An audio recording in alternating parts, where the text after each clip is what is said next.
বড় ভালো গাইলো গো রানীমা, বড় ভালো গাইলে।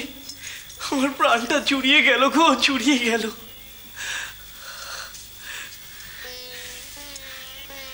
আমি কি আর তোমার মতো করে গাইতে পারি ঠাকুর? তবু আজ মন চাইলো ঠাকুরের কাছে নিজেকে নিবেদন করতে, তাই করলাম। আমি কি আর সাধ করে বলি? মা তো সখী এসেছে রে। মায়ের সখী ছাড়া মাকে এমন করে কে পায়? তুমি তো যে সে মেয়ে নও গো। কি যে বলো। হ্যাঁ গো, সাধ করে কি আমি বলি তোমাকে আমি চিনি না? তোমার পেটের মেয়েদের থেকে আমি বেশি চিনি গো। আমার কোনো দায় নেই ঠাকুর।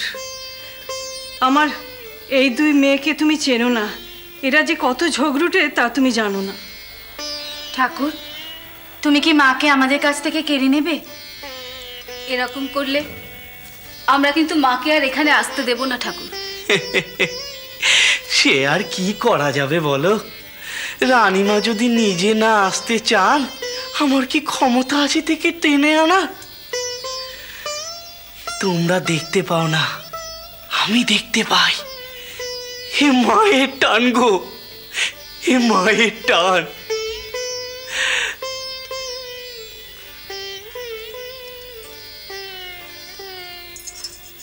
মা, মা গো, আমি কি আর এমনি এমনি বলি?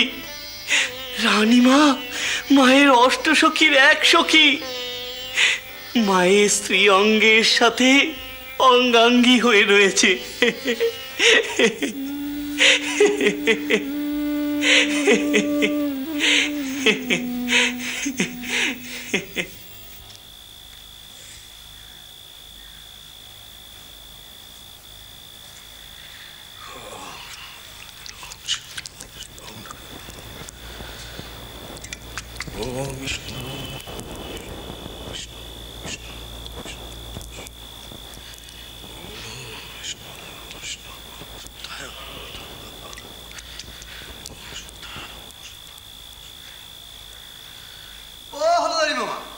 কি হলো গো? আজ তুমি এখানে বসে সন্ধ্যা করবে নাকি?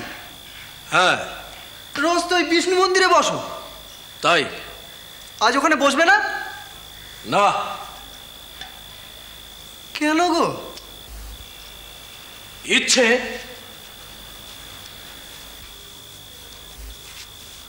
বাবা, কি হলো গো আলাদারি বাবা? এত কেঁপে গেল কেন? হ্যাঁ, ছোট মার সঙ্গে ঝগড়া করে যা নাকি? হ্যাঁ, মেলা বকিস না তো, যা না ওদিকে যা। তোদের রানী যুবরানী সব এসেছে, গিয়ে তাদের খিদমত খাট। হঠাৎ তেনাদের উপর এত বিগড়ে কেন? ওদের মন্দির। ও তাই বল, মন্দির তাহলে ওদের। তবে যে তোর ছোট মামা বলে মায়ের মন্দির, রানীর মন্দির বললে নাকি জগন্মাতাকে ছোট করা হয়। গদাইটাও আজকাল চালাকি শিখে গেছে। রানীমাকে দেখে কি আরতির ধুম, বলে কিনা রানী আবার মায়ের সখী। সেই শুনেই তোমার হাত থেকে বাসন পড়ে গেল। বাহ, খুব গুণের কথা, খুব গুণের কথা। মায়ের সামনে বসে মায়ের দিকে মন নেই, কে কি বলছে কে কি করছে সেই দিকে মন। উপায় আছে? মন তো টেনে নিলি তুই। আসলে আসলে তোর ভারী আবেগ গদাই, কখন যে কোন দিকে ভাসিস বোঝা দেয়। আর ওই আবেগের ঘাড়ে চেপেই পুজো আচার উপাচার সব বিসর্জন দিচ্ছিস। এই দেখো হরিদু, আমি কথায় কথায় ভুলে গেছি, দেখেছিস? ওরে রানীমা বিষ্ণু মন্দিরের দিকে গেছে তার দুই মেয়েকে নিয়ে। রানীমা কৃষ্ণ রাধার শয্যা প্রণাম করবে। তা যা দেখিনি, তুই শিগগিরই যা। হ্যাঁ যাচ্ছি, তা আগে বলবে তো। আরে এই গাদা,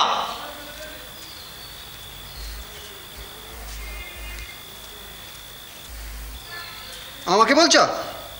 তা তুই ছাড়া এখানে গাধা কে আছে? বলছিলিস না কেন ওখানে বসে আন্নিক করছি না? আরে এ কি মন্দির নাকি তেনাদের হাওয়া খাবার চড়ে বেড়াবার জায়গা? যখন খুশি আসবেন, যখন খুশি যাবেন, যখন খুশি যেখানে ঢুকে পড়বেন। কোনো নিয়ম নির্ঘণ্ট কিচ্ছু মানবেন না। মানবেনই বা কেন? মালিক তো। এই তুমি কাকে কি বলছো? কোথাও বসে যে একটু সন্ধ্যান একটুকু সারবো তার উপায় নেই। পুরো মন্দিরটা একেবারে চড়ে বেড়াচ্ছে। তুমি যতই শাক দিয়ে মাছ ঢাকো, কি তোমার সন্ধ্যা আন্নিক আটকাচ্ছে শুনি? আসলে তোমার নিজের মনই থিতু নয়। আন্নিক করলেই হলো। হ্যাঁ, এই বাসন ফেলছো, এই মাথা খারাপ করছো, কি কখন এলো গেল যত ভাবনা। আসলে কি জানো, আসলে ওই অহংকার অভিমান সব তোমায় গ্রাস করেছে। তুই চুপ করবি? না, আমি চুপ করব না। আমি বলবো, 100 বার বলবো, 1000 বার বলবো। কেন কেন তুমি মায়ের পুজো মন দিয়ে করো না? ও সন্ধ্যান্নিক করে কি হবে? আমি লক্ষ্য করেছি, যেদিনই বলি হয় সেদিনই তোমার যত উল্টো পাল্টা ভাব হয়। রাগে ফুটতে থাকো তুমি। তুমি তো সব জেনে শুনেই এ কাজে লেগেছিলে। তুই আবার সেজবাবুকে বললি না কেন ওসব বলি টলি বন্ধ করতে? আমার রাগ তো তোর ওপর। তুমি শক্তি পুজোর নিয়ম পাল্টে দেবে? আজ বলছো বলি বন্ধ করতে, কাল বলবে মাকে তিলক দিয়ে সাজাতে। কি ভেবেছো নাকি তুমি? স্বাস্থ্য মতে ওসব চলে না। মাকে চেনো তুমি? মা হচ্ছেন কি শিবানী।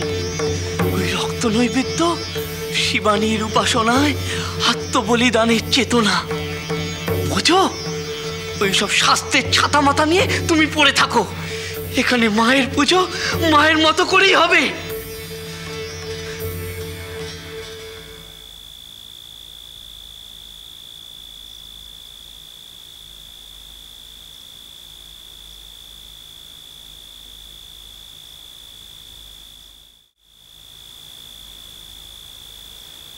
কৃপা করো গুরুদেব, কৃপা করো, মনকে শান্ত করো, শান্ত করো।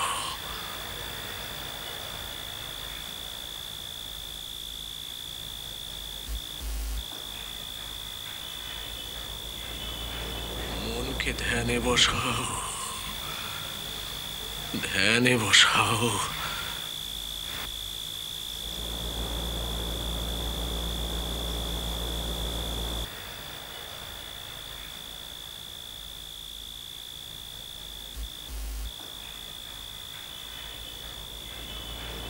মনকে ধ্যানে বসাও, ধ্যানে বসাও।